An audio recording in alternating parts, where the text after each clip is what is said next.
বন্যার মানুষগুলো দেখেন, কিছু মানুষ আছে খাওয়ার ব্যস্ততার নিয়ে, আবার কিছু মানুষ আছে বন্যায় ঘরবাড়ি হারিয়ে কোথায় গিয়ে থাকবে তারা, কোথায় যাবে তারা, কোনখানে রাত কাটাবে সে চিন্তায়।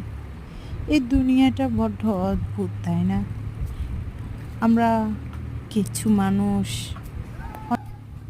অনেক মানুষের দালানকোঠা ডুবে গেছে, অনেক ব্যবসায়ীদের অনেক ক্ষতি হয়েছে, তার থেকে ক্ষতি হয়েছে অনেক বেশি গরিবদের, যারা দিনে আনে দিনে খায়, যারা পথ পথে থাকে, যারা পথে থেকে রাত কাটাতো, তাদের তারা কোথায় থাকছে, কিভাবে থাকছে?